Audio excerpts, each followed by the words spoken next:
our webinar today is titled, If You're So Smart, How Come You're Not Rich? Going Beyond the Numbers. Now, this is a unique webinar, not only in the sense that it's being presented for the first time, but I'm really not going to be discussing or focusing in on the software tools that we develop here at BQE Software. Now, many of you are already using some of our products, such as BillQuick and ArchiOffice or EngineerOffice, and we do provide webinars throughout the year and many training classes that you can take that really are geared to help our customers maximize the functionality of these products and bring true profitability to your firm. Instead, we're going to look behind the curtain and peek into areas which are equally responsible for building value in your firm. Now, through proper care and attention, these can have as much, if not more, of an effect on your firm's success. So really, this webinar is going to be about best practices that can help your firm meet its potential. Now, during the past 15 years, we have conducted literally thousands and thousands of trainings. Many of you have been very generous in providing us with data, and others have been gracious and opened their firms to us. Now, we have visited hundreds of our customers in their offices, in all kinds of businesses. I personally have been in over 200 firms, and I've seen just about every good and bad practice out there. Now, beyond that, I also ran my own architectural firm in Chicago for 14 years, and there are many lessons I learned there alone, but I'm really not going to touch on any of those because I think one of my former partners is attending today. Ultimately, what we're hoping this webinar will do is to inspire you to re-examine your internal processes, throw away some of your bad habits, and implement the best practices that have helped so many of our customers achieve their goals. Now, the webinar is going to go beyond the numbers and hit on that beef, hit in that wishy-washy space where the accountants really get uncomfortable. Firm owners go, I knew it. And office managers say things like, what, you really expect me to do that? Now, okay, as Stephanie mentioned, there will be a surprise gift towards the end. So if my presentation isn't captivating enough for you, you're going to want to stick around at least for that. And finally, rather than the usual question and answer session that's typically found at the end of our webinars, I want to suggest that our attendees today use this opportunity to share their own best practices. Things that you have done that have really made a difference in the management of your firm, that have helped you in your cash flow or improved your profitability or your revenues, or perhaps it's helped with the retention of your clients and your employees. You name it. Each of us has a story to tell, and we think that this webinar would be really valuable for as many of you as time permits to share with others. So, as the psychologist Abraham Maslow said, if the only tool you have is a hammer, you tend to see every problem as a nail. And one of the things we are always cognizant of here at BQE is, while we've built some pretty great hammers, being BillQuick and ArchiOffice, the solution to all of your business problems isn't as easy as simply using our hammer. All of your problems aren't nails. So we need tools, that's plural, to run our business. Otherwise, we're bound to end up, if you'll excuse my expression, as a tool.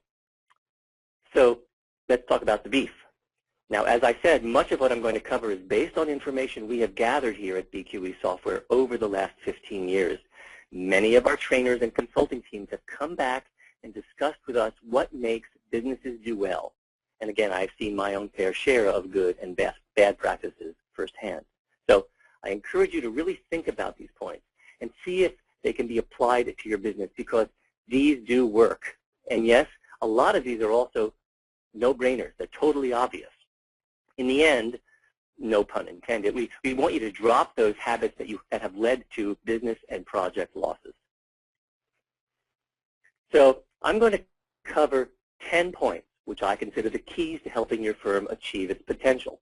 And while the title of the webinar is if you're so smart, how come you're not rich, most people consider being rich as having an abundance of material wealth, since that's typically the first definition. But the second definition in the Merriam-Webster dictionary is having high value or quality. And that's where I'm going. I'm a firm believer that having a business that is of high quality and value is the foundation to having a company that provides material wealth. And certainly, if you expect your firm to be sustainable in its ability to provide financially to the owners and the employees, then making sure these points are attended to is where you should focus your attention, even before you ponder things like the billing rates and your utilization rates. Number one, many people think that since you're busy or business is good, that there's really no need for marketing your services. Not true. It is far easier to cultivate new leads and jobs when your business is thriving than when it's not. The promoting you do when you're flying high is so much more memorable than when you're scratching for work. You should be integrating marketing into the normal activities of your practice and make sure each employee understands that they too are part of marketing. So we really have found that if you set aside 2 hours each week and focus solely on marketing efforts, whether it's photography, website, brochure, direct mails, writing for trade publications, or speaking at conferences, if you block out this time and make it sacrosanct, you will have a better chance of having a successful marketing program. Now, branding might seem like a term that is just not appropriate for your business. After all, aren't brands things like Coca-Cola, Chevrolet, Apple? You're not selling a commodity. You are a professional providing a service. You're above branding. Now, if this is really what you think, then you're missing out on the fact that humans connect emotionally to a brand. You yourself are a brand. And for your company, your name, everything you do, the way you present yourself with your business cards, graphics, your brochures, websites, your digital communication through email, Facebook and Twitter, even the way your phones are answered makes an impact on how you are perceived. The clothes you wear, these things all contribute to your brand. So how you are perceived is your brand, and I implore you to look at every seemingly minor element in your business and think about how it helps promote or detract from the message of your practice. Well, if you think that firms that get all the press get it because they're good, you're grossly mistaken. If you think you're not getting attention, if you're not getting published because your work isn't good enough, you're wrong. You're not getting published because you're not proactive about it. By getting your work and your message out into the world through the media, you not only become introduced to new audiences, but you bolster your existing image among your clients and your colleagues. Now, because there's a constantly growing universe of media outlets, thanks to the web, your options are constantly growing. There are blogs and industry news sites that are leading in this kind of growth. But frankly, good old-fashioned print magazines are still the de facto place to be. And in fact, trade publications often welcome bylined articles, which allow you to write your own expertise and present it like a case study. Now, this isn't really sexy, but it's a great way to reach a targeted audience of decision makers. So, not just the magazines, but newspapers, online op-eds, and by contributing to blogs and blog comments, you continue to broaden and reach and impact. Everyone has a story to tell. Tell it well, share your knowledge and experience, and become a branded expert. Now, if you can't do it yourself or you can't afford an in-house marketing department, outsource it to a professional, but you will be surprised that you just might have some talent in this area already within your firm. Now, you may have some gregarious employees who love networking and others who are excellent writers. Allocate time for them to work on this effort. Create a project for your marketing efforts, and they will undoubtedly rise to the challenge. Well, finally, on the marketing side, I just want to talk about the networking. We all know about the internet and social media and how they've become really an integral part of our lives. So do go to places like LinkedIn and start a discussion or join in on existing ones. And do it in forums that your clients will be following. Don't just hang out in groups surrounded by your peers. And the same holds true for regular events. Get out in the world. Involve yourself in activities where your clients are. I know this is obvious, but if you don't get reminded of it, we're more likely to shy away from these kinds of activities. Those are all considered ideas related to marketing. Now, while we're on the topic of marketing, you have to make sure that you have a strategy about it. Otherwise, your efforts are going to be without focus, and they probably won't end up with the kinds of results you're expecting. Now, some firms make the mistake of say and spray, without really focusing in on a message. You want people to know about you and your company, so focus that message precisely to what you want them to hear.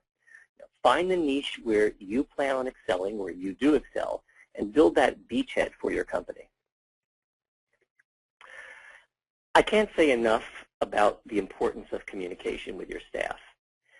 Institute weekly in-house meetings at a time that really makes sense for your team. Make this meeting a must-attend event, and always at the same time each week. So some firms consider this a drain on their resources, since valuable employees bill out hourly, and we're trying to keep their utilization rates as high as possible.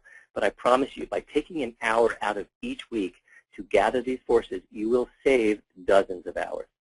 Now, when handled properly, all key members of your staff can be kept apprised of what's going on with everyone else, and it really makes sense, not only if they're working on the same projects, but even just hearing about what else is going on in your office, and sharing the critical information about these projects. It helps build up, a knowledge base for all your employees, but it also allows, the team to really jump in and provide their insights, and if called upon, to dive in and help work on a project when it's needed.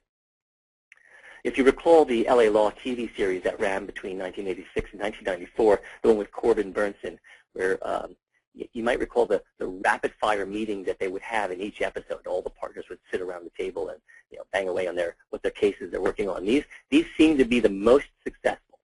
Everyone in these meetings should have no more than, let's say, 3 minutes to discuss their week and their most significant projects, things that other people might be able to comment on. No time should ever be tolerated for idle chatter. Someone needs to chair these meetings and enforce the time limit and the quality of the conversation. So, get in and out of there in short order. Get back to work with all the limbs knowing what the other ones are doing. If you expect your company to have any real value, it shouldn't be you, the owner, or a key employee that's considered the value. If that's the case, then your intrinsic value is really tenuous at best. What if that indispensable employee decides to leave? Boom, there goes a boatload of value. What if they get injured or worse, die? Kaboom, you're toast. If you are a business owner and you have any sort of exit strategy, then you must appreciate that you better not be indispensable. Otherwise, if you ever try and sell your business, you're going to have to leave yourself behind or reduce your valuation if you plan to really leave after that sale. So if you're not the owner, but maybe you're a key employee, you're thinking, I'm crazy for telling you that you shouldn't be indispensable. Well, yes, you should be valuable, but not indispensable. If you're interested in keeping your value in the company, then consider, investing in self-improvement.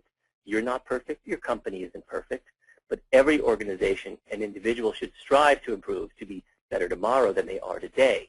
But if you want to protect your position, rather than making your job a mystery or appear so difficult that no one else would want it, make your boss's life easier. If you find ways to improve the business, you're valuable. But don't make yourself indispensable. If you do, I would get rid of you.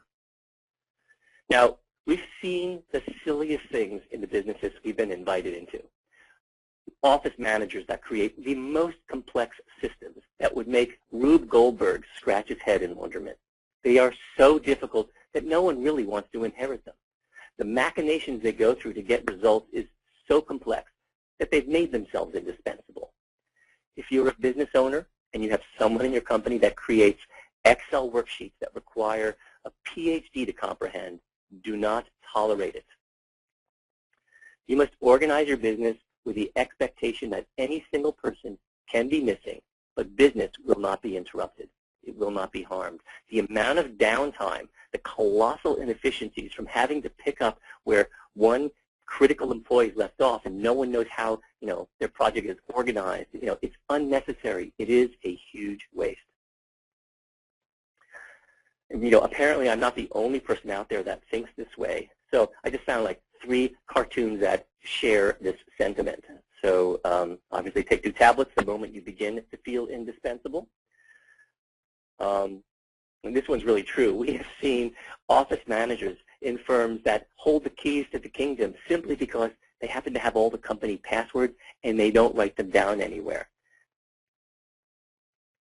And of course, here's one of the downsides. If you've made your job so difficult no one else can do it, guess what you're going to be doing for the rest of your life? Doesn't that really sound exciting? Okay, the 4th point is expenses. This is really a no-brainer. But one of the best ways to keep your firm healthy is to stop throwing away money. And the list can go on, so I'm just going to limit it to my favorites. The cost of your business insurance policies can certainly add up to a large percentage of your total expenses. So even though you have a strong relationship with your insurance agent, make it a regular practice to bid out your insurance needs at least every 2 years. The market is constantly changing in this area, whether it's health insurance, professional liability, general business insurance, or all the insurance policies you have in your firm. There's thousands and thousands of dollars that can be saved each year by a few simple phone calls and filling out a few unfun forms. I can't tell you the number of firms we have seen that leave so much money on the table. First of all, in your contracts, make sure you have a clause for reimbursable expenses. Make it clear what's included or not. If you have any particular unit costs, like maybe you have some large format printing charges, make sure that it's clear to the client so it doesn't get questioned later on. You have to track all of your expenses carefully and make sure they appear on the invoices, preferably in the month in which they were incurred. Better yet, make sure you have a reimbursable expense markup. Many firms have a standard markup, and they range depending where you work, but between 10 and 20% for their reimbursable expenses.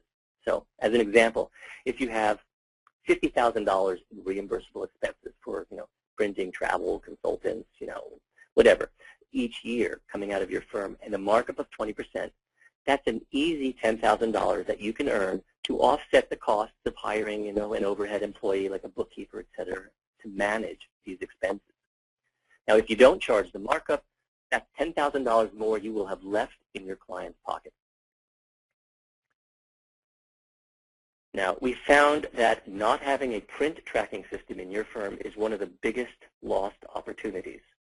The cost to implement print tracking is so insignificant, and the return on your investment is generally seen between 1 and 2 months in most cases. Proper print tracking software, like CP-Align and others, they allow you to log prints to the proper projects, and even they know how to charge differently for the different kinds of prints, like color, black and white, or what size paper they are. So there are companies out there that will even put their own printing equipment in your firm at no charge. They maintain it. They will even do all the invoicing for you each month with a breakdown for each of your clients. And it's often easier for your clients to reimburse you when these print expenses are coming from an outsourced third party. And by the way, while we're on that subject of printing, please get rid of those old, expensive printers that you have that, gobble up, expensive print ink cartridges. Simply getting rid of these things will reduce the amount of wasted print matter. It'll save a few trees and reduce your waste, but there's even a company in New York City that I'm talking about a large company in New York City that removed nearly all of their printers that were scattered around the offices. And it didn't really take long for their employees to stop this habit. A study done by the EPA found that the average office worker uses, believe it or not, I found this one hard to believe, 10,000 sheets of copy paper each year. And this accounts for approximately 40% of our garbage. Yes, while print paper is highly recyclable, we know that a lot of it does get wasted. So this saves trees, money, it eases landfills and other resources. So institute a green policy in your firm, and you can even use that in your marketing. Now, we've all heard the expression that our employees are our most valuable asset. Well, if that's true, why do we see that so many companies are so sloppy with the handling of their employees? I think this is mostly due to the fact that most small or mid-sized professional service firms don't really have enough staff to dedicate a full-time human resources manager. It's another reason why investing in a software solution for this purpose is so smart. And, yes, while BQE does have a human resources solution, there's choices out there for you to consider. So please do your research, pick up a system that makes sense for your firm, and that will help manage and create a system to take care of your employees. Now I would hope that you consider your employees to be at least as long-term a relationship as you have with your clients. So making sure that their arrival in your firm is welcoming, organized, and it doesn't leave them searching for answers, goes a long way to ensuring that long-term relationship and their job satisfaction. When new employees join the firm, assign someone to make sure they learn the ins and outs of the office. All those little nuances that you take for granted since you've been there so long.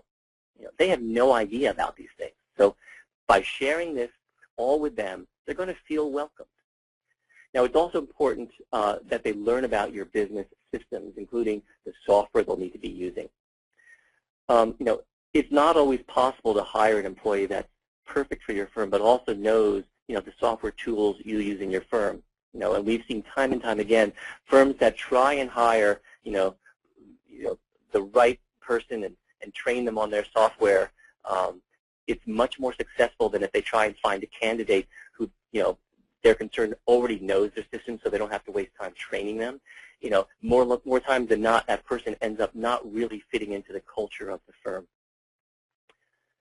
Small and mid-sized companies really are like families, and it's important that each member act and fit into that family. By the way, once hired, don't just provide them with all the, those government compliance forms, insurance, retirement accounts and stuff, and, dump it on them and have them, return it to you tomorrow. Explain them to them. Provide guidance. For many new employees, this is alien stuff, and they don't really understand what it means. And making that experience, doing this sort of mundane, necessary thing is really going to help ease them into your firm. By the way, have an employee manual.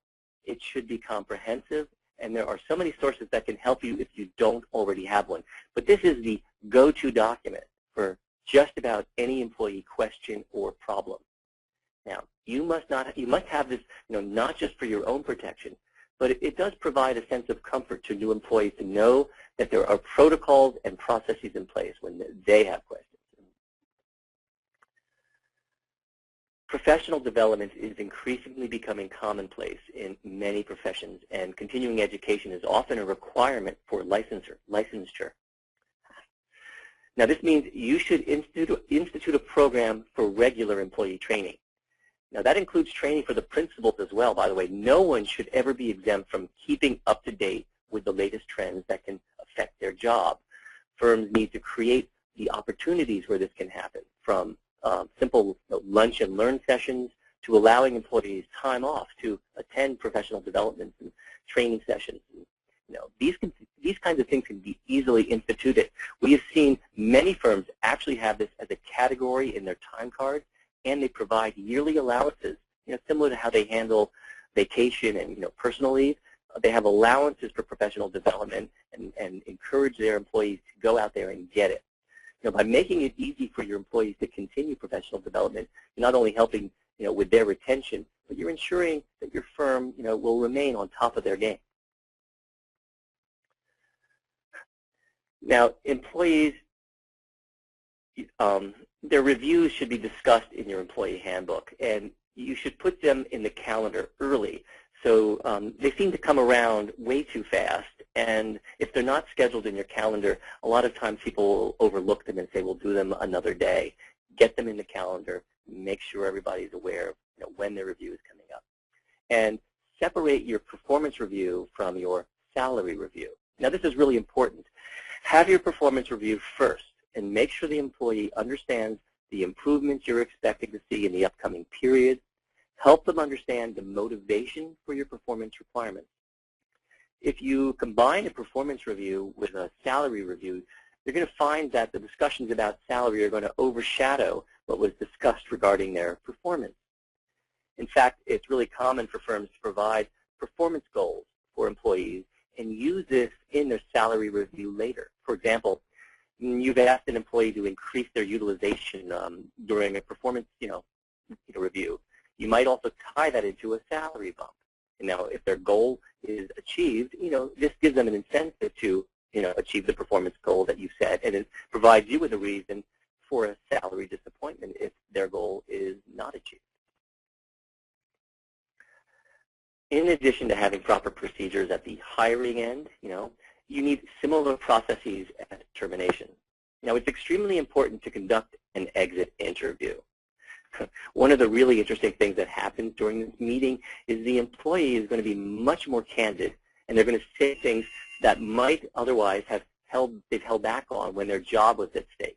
So use this as a learning experience for your firm, because it's really often a failure of the company if an employee is terminated or even if they leave voluntarily. So finally, my last point is related to intuition. This is sort of an odd point, but if you have ever said to yourself or your colleagues that you should fire somebody, do it. I will guarantee you're going to do it eventually. And the sooner you eliminate an employee that is dragging down your company, the better off you'll both be. It's not only important for who you hire, but it's just as important who you fire. And we have all witnessed the incredible relief that comes over the office when an employee that's been a problem is let go. There's a lightness that comes over the office and productivity improves. And yes, you may have invested a lot of training in that employee, but cut your losses when you feel that something is wrong. Now, I love this quote from Albert Einstein. Intellectuals solve problems, but geniuses prevent them. So rather than creating problems for your firm and then having to figure out how to fix them, make sure these problems don't even occur by designing procedures that are easy to understand and have systems in place to enforce them. That's right. We've reached number 6 of our points, procedures. Functional systems or procedures are essential. Anything that survives in nature is because there is a system in place, and it is constantly being improved, to deal with changes. So nature doesn't do well with chaos, and really neither does your firm. But it never ceases to amaze me how so many firms think they have functioning procedures in place, but upon closer inspection, it's really a total mess.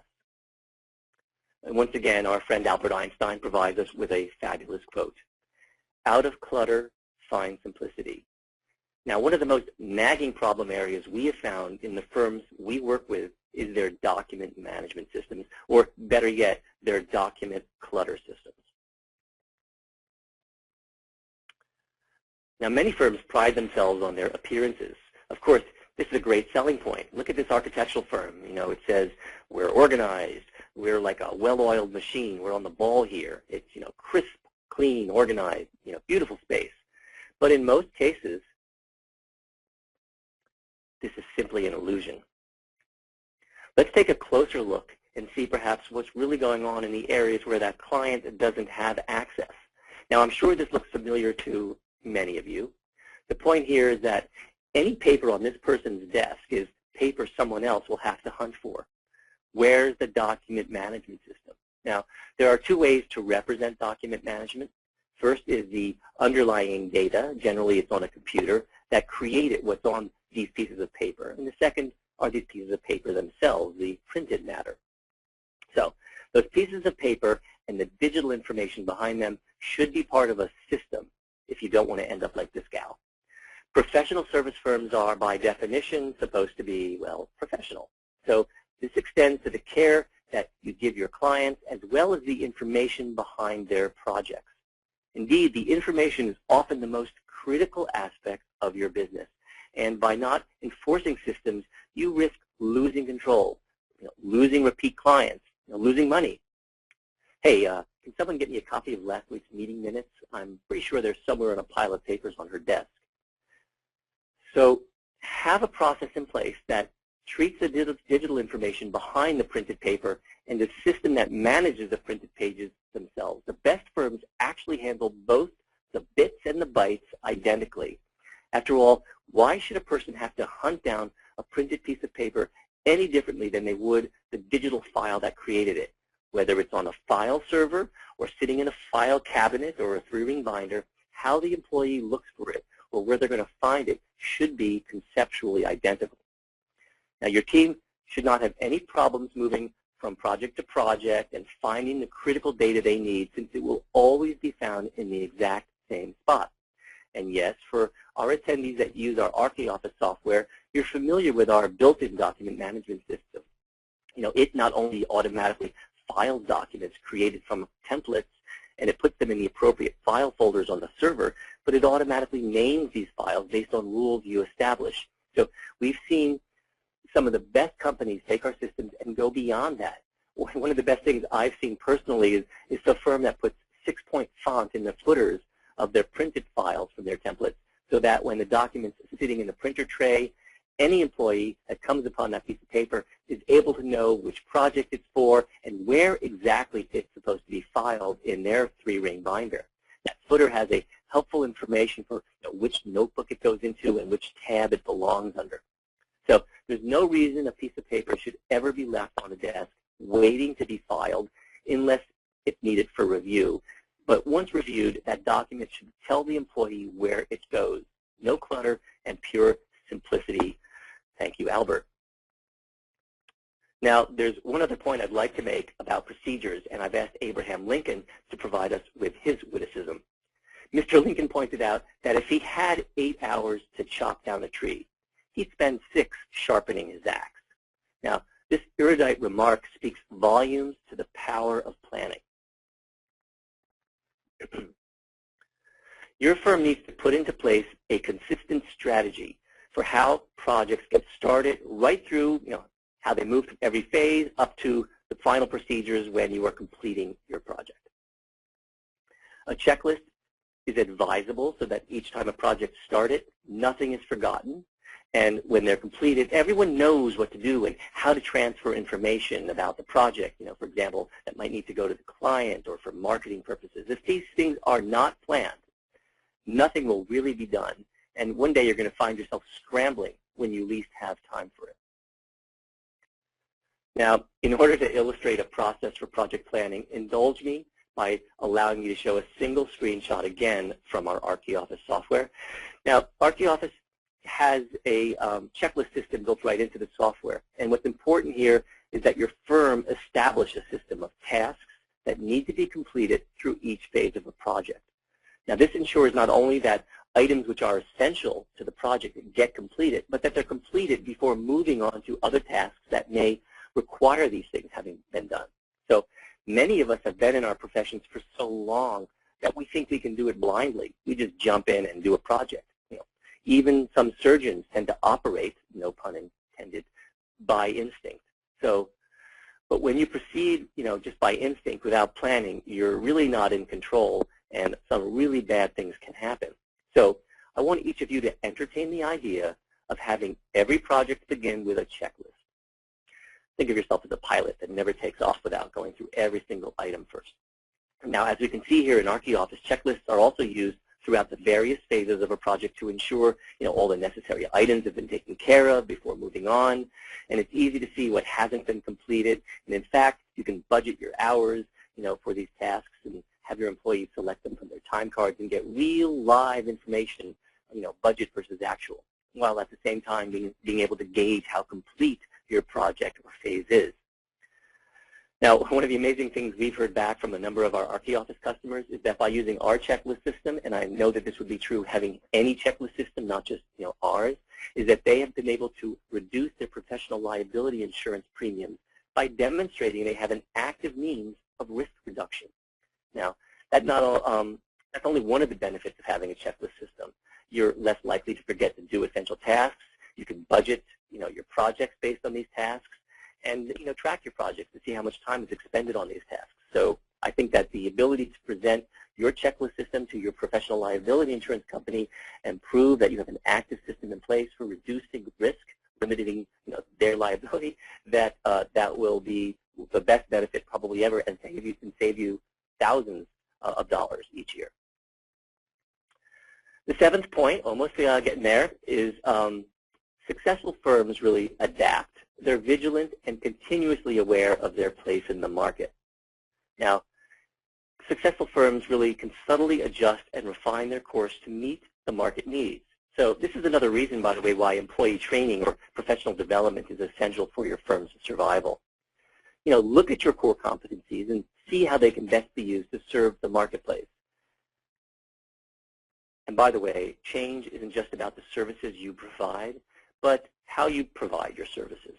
So as an example, one of our customers, who is an accountancy, and they specialize in tax returns, shared with us how they were able to increase their revenues in a single year by 28% without increasing their fees. They did this by simply implementing new software that helped them more efficiently process the tax returns for their clients. Now, how easy it is for us to become complacent with our existing systems. But there's a reason that software companies are constantly developing new products. Not only have they found better, more efficient ways to solve problems, but they take advantage of the latest advancements in technology. And if you would simply embrace change and adopt the latest tools, you're going to find that you're going to be able to do your projects more efficiently, which will result in greater profits and more time to focus on growing your business. Now, here's what we found. If you actually allocate 4 hours each week to learning about new things that can be introduced into your business, to either increase your efficiency or provide better or new services to your clients, you're going to be ahead of the curve, out front of your competition. Point 8, most firms lose money when they lose control of their projects. So this typically happens because a client, inserts themselves into the process at a time when they're not welcome. So certainly we can all understand that if we knew all the factors that were going to happen in the life of a project in advance, our ability to accurately calculate the cost and the subsequent fees would be really easy. But if you have a client that is unpredictable, that comes to your office and just won't leave, that they've taken control of your project, they've hijacked it, and your performance is going to suffer. So here's an interesting thing we've seen in some incredibly successful firms. When you negotiate your contract, see about fixing fees for the areas where you are undeniably in total control. And for the areas where unknowns exist, bill your time on an hourly basis. Now, for example, one firm that we spent some time with charges their clients, this is a great one, when the client has meetings held in the firm's offices. If the team needs to travel to the client's office, they consider that part of their basic services, but they have a limit to the number of meetings that can occur in a project or a phase. The difference is that they can get up and leave a meeting that's being held at their client's office. But if the client's sitting in their conference room, it is often impossible to shoo them out. So the client ends up sucking a lot of your precious time as well as that of your team. So they discourage the client from coming in and hanging out with them and using their employees' time and distracting them from getting the production work done by charging hourly for it. By the way, if you present this properly during your contract negotiation, there really shouldn't be a problem. If your client is concerned about the hourly charges, you really should be able to address this by giving examples of similar past projects and the time and the cost involved. This way, when those hourly charges start accruing, the client has been prepared to receive those invoices. And by the way, never be shy about discussing your fees. After all, your client is in business and would have a high regard for other cautious business people. Now, if they thought you were not diligent about your firm's costs and your performance, they're most likely going to take gross advantage of you. Good business people respect other good business people. Present your case intelligently and provide it logically so that the client will accept it. If they don't, walk away. As one firm once said to me, at least that's one project we won't lose any money on. Okay, so our penultimate point here is number 9, client feedback. It's one of those neglected areas that can lead to great financial gain. So there are 4 points about client feedback. First, it is far easier to take a bad client, let's say, and turn them around than it is to go find a new client. Next, through proper use of a client feedback tool, you're better able to understand your client's motivations and you can respond properly, which makes you even more valuable to them. By the way, please understand that client type and personality type understand what your clients really like and select the project leaders that know how, who can work with them. It is not uncommon for partners in a firm to have very different styles, and some respond better to certain clients. So understand the personalities and the needs of your client and do the best matchup to ensure for a long-term relationship. It is not uncommon for firms to allow a client to get away with a special request at no charge, but don't turn it into habit. Let the client know when you're doing something unexpected that wasn't part of your normal services. Let them know that this is, this time you're happy to do it, but the next time it happens, make sure that they understand this was not planned for in your services and an additional charge is necessary. If you don't nip this in the bud early, your client will take advantage of you, and they're going to resist additional service fees in the future since you've already established that you will do this at no charge in the past. One of the easiest and non-confrontative matters to take care of these points is through a client feedback tool. And there are websites and software programs out there that are designed specifically for professional service firms to make sure that their clients can easily and regularly provide valuable feedback.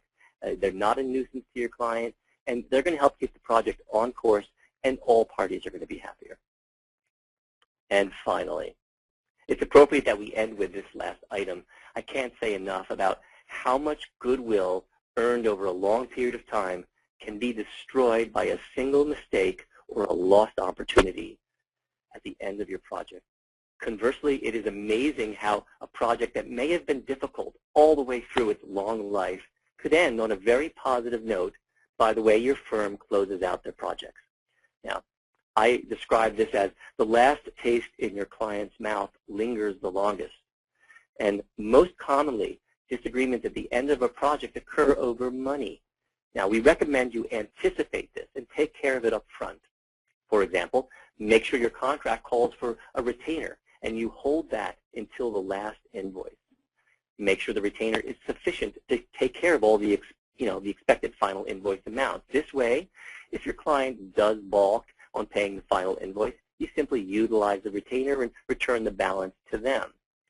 By the way, besides money, we've seen other examples of ending a project on a note that is positive. It's so positive the client can't help but think wonderful things. Firms have hosted project completion parties in honor of their clients. And in fact, we've known a number of architectural and engineering firms that report to us that their clients are so proud of the completed projects, they often offer to host the parties for them. Everyone has a good time, the client gets to show off their new project, and forgets that they've even paid the bill. Another simple example of ending the project on a strong note is when firms provide the client with a bound document representing the life of the project. If it's an architectural firm, it's easy and affordable to produce a bound book with the history of all your design sketches, photos of your models, and of course photos of the entire construction process along with the final building.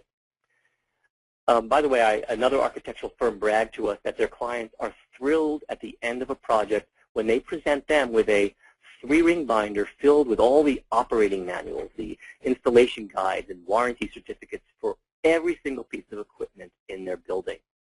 Now, they customize the binder for the client's project, and they divide all the literature into tabs, making it really easy for their client to find out how, how to reprogram the thermostat or, how to use that overly complex kitchen equipment.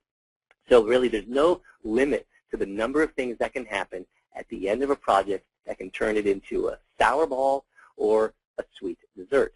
If you have any questions, you're also more than able to type in a question, and we'll be happy to address your question. But I'd much prefer. Okay, great. By the way, so the first one coming from Stephanie, she hasn't told me who's provided it is. It says use the AIA contract and get a retainer check. Well, that's always a good point. Certainly, if your business, whether it's an architectural firm or whatever your firm might be, if you have standard industry forms for contracts, these always tend to be prepared by the industry in consultation with client groups. So it tries to be the most favorable contract type as opposed to having your client give you their own proprietary contract. Sometimes you are forced to do that, but certainly in that contract you should be getting a retainer make that part of the contract. There's really no reason that you should be expending time on a client's project without them having made some kind of investment in it. A retainer seems to be the standard method for that. And as I mentioned earlier, having that applied towards the final invoice is a much better way than applying it towards the first invoices, because you will soon be out of retainer, and your client will then again be, you'll be ahead of your client in expenses. So, Stephanie, any other things that people wanted to share with us? Okay, one more seems to be coming through here. We do have 10 minutes left, by the way.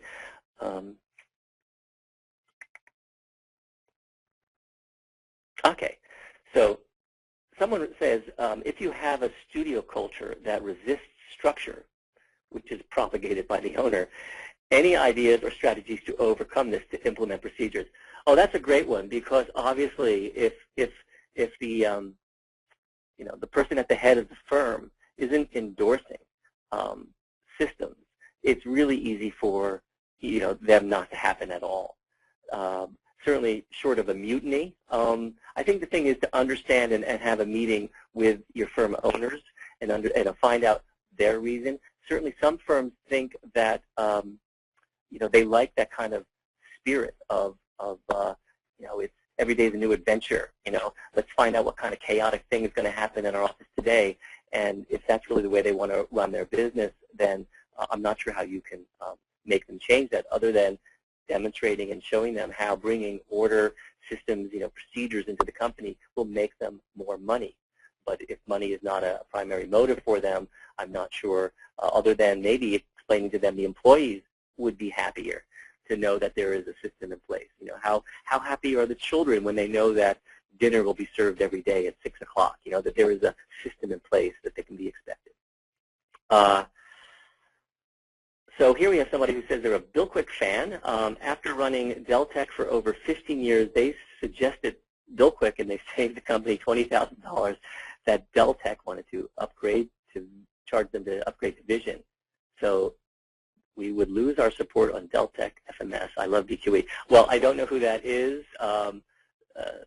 so whoever they are, thank you, but don't try and sway the judges by putting in softball pitches to us. We really want to hear something, not just saying you're using our software and it's saving you money. Come on, that's cheap, a cheap shot. I want some serious things going on in your company, aside from our software. Okay, for us, that we take it for granted.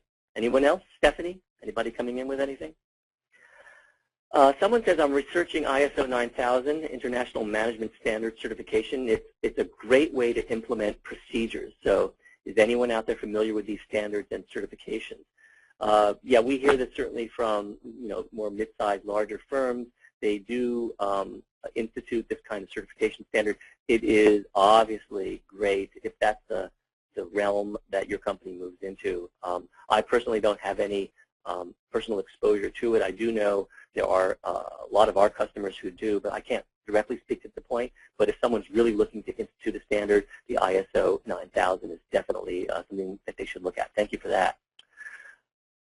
Someone says, we sent out questionnaire to our clients about our performance and did not get a great response back.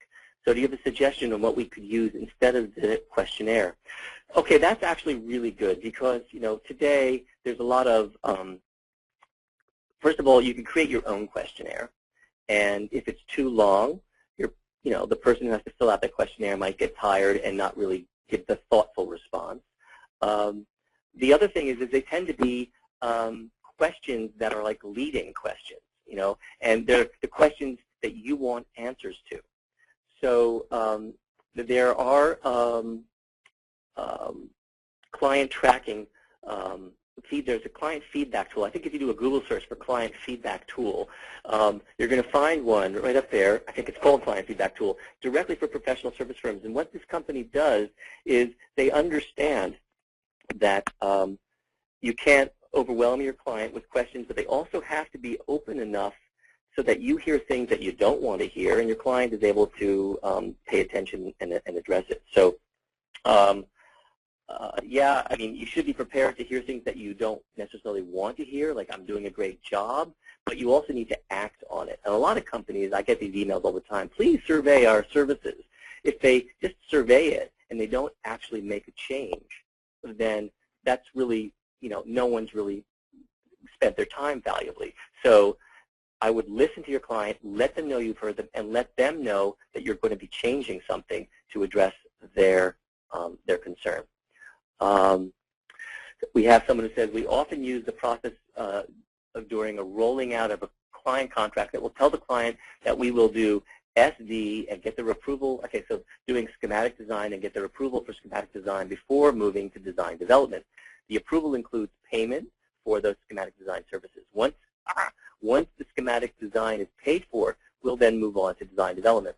This really cuts down on receivables. Well, that's really true. It is not uncommon for firms to have multiple phases in a project, and have the completion of a phase mean pay for that phase in full, and then we begin the next phase. There are milestones in projects that payment has to be received in full before you move forward. If you actually get your client to agree to that, then great. I mean, I understand many firms feel pressure that the client doesn't want to sign off on something as approved and finalized. But if you can get and train your client to understand the need for this and the importance for it, that's a wonderful, wonderful suggestion. This is from Bruce. I have seen no last name here, but I usually write my own contracts. I have XL Insurance, that's this professional liability insurance company, and I have a contract guide that has a lot of information. The clauses are very fair and to the point, so I haven't had any problems doing this, and I usually get discounts from the insurance company for including certain clauses like limitation of liability. And of course, the retainer is a must. Every time I have forged ahead without a contract and a retainer, I have been burned.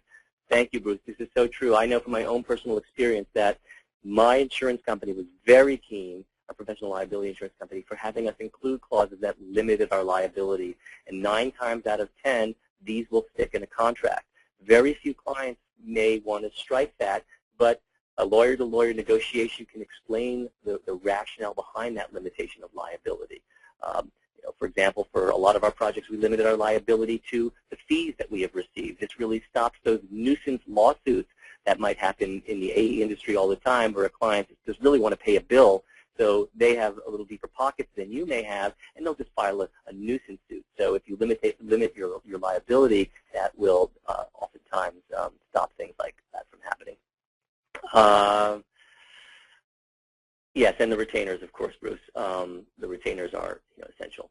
I have bi-weekly beer 30s, bi-weekly beer 30s, where we kick off at 4:30 and have a few beers. Okay, where can I get a employment form? We've been starting to have them recently. We recently completed projects, and we bring along a housewarming present. It's great for educating the studio team on what they're doing on projects that they didn't work on, and it's great for clients to feel like we're all one big family. This is a great idea. Certainly, taking your entire office, if you have the ability to do this,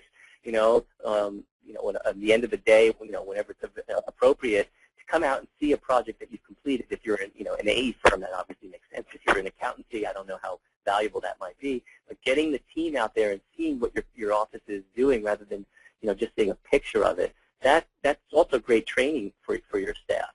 So great idea there. Now these are really pouring in here. Plan your supply purchases to take advantage of quantity prices and free shipping. Find internet resources for supply purchase rather than using the common retail stores. So I think we probably have a good office manager who's in attendance today, who's really diligent about buying. And of course, it's not just Costco out there that you can get things in quantity, but there even are trade associations that you can use to buy, and start saving if you're a member of that trade group. So yeah, certainly, don't throw money out the window. If you can buy in bulk and not go to those retail stores, you're going to save money. Usually if you're not keeping track of your inventory, you're more likely to run down to the corner store and get burned buying, bulk of paper towels at the 7-Eleven. We're a small firm, and we don't have a lot of experience with different document and procedure strategies. Is there a resource, for example, Gary Architecture Cubed. Oh, okay, so that's from Gary at Architecture Cubed. Since in the architectural industry, the AIA does have a 4-volume binder of procedures for architectural firms.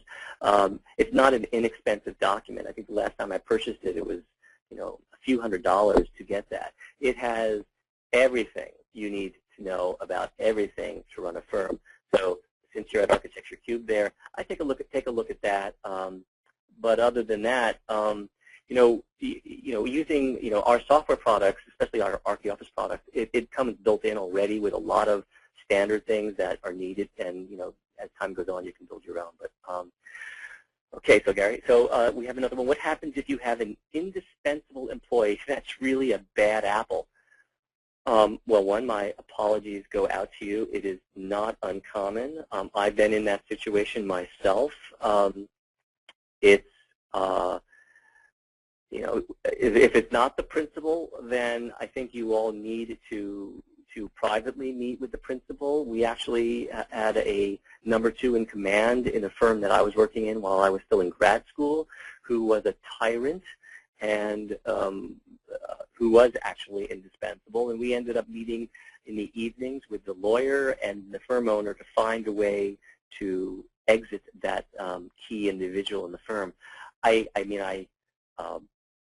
don't know the specifics of this person's situation, but by even recognizing that the person's a bad apple and they're indispensable, I think you need to slowly do a knowledge transfer from them and find out what they're involved with and wind them down from activities, and other people can slowly inherit it if that situation seems doable for you. I have encouraged principals to add employee reimbursement mileage to invoice and implemented BillQuick for billing. Well, that's great. Thank you for that. Yeah, leaving money on the table. There are so many people who actually travel for their projects and don't get reimbursed for it. Our BillQuick product, our ArchiOffice product, they make it easy for you to let your team track those expenses and get those if they need to be included on the invoices and so forth. So I'm glad you're using BillQuick for doing that. We've become diligent about getting mostly invoices out no later than the 3rd of the month, and have found our cash flow was greatly improved as a result. We switched from Deltek to ArchiOffice, and that is how we've been able to achieve this goal. And that's great for you. And it is the use of software tools, whether it's our products or other companies' products, that will allow you to get the October invoices out the first day or 2 of November. Every day that slides by, it's another day you're going without cash. So, if you have a system to get it out on the 30th or the 31st of the month, even better yet. But it is not uncommon for people to come in on the 1st or 2nd day of the month, generate all those invoices, and I'm glad that the software is helping get the cash flow improved there. So, thank you. Negotiate your shipping and printing costs on a yearly basis. That's great. I've never heard that one before, but if you do a lot of shipping, that sounds terrific. Work with whoever your shipper is, and it's cool. So I see something here that says the end from Stephanie. Says thanks for the list. You touched on employee retention, but it's also very important to be as proactive in recruiting as it is to be proactive in marketing. We conducted informational interviews about once a month with top candidates. So when we have an open position, we'll have a few candidates picked to talk with. This also helps in spreading the firm's message and in demonstrating the staff can care. They care and will take care in selecting their employees. That's terrific. By the way, that's also part of that marketing strategy is, you want to get out there and be known by potential hirees that you're a good firm to work for. You're on top of the ball. So whether you're going to, trade shows or you're going to universities or wherever you're going and getting out there and meeting them, that's terrific. So we are past our time. People are dropping off. Thank you, everybody. As I mentioned earlier on, we will be going through all of these ideas. I'm not sure if Stephanie was able to pass them all on. We will post these, by the way, on our Facebook and Yahoo group. Thank you again, everybody, for attending today's webinar, and we look forward to seeing you again in the future. Take care.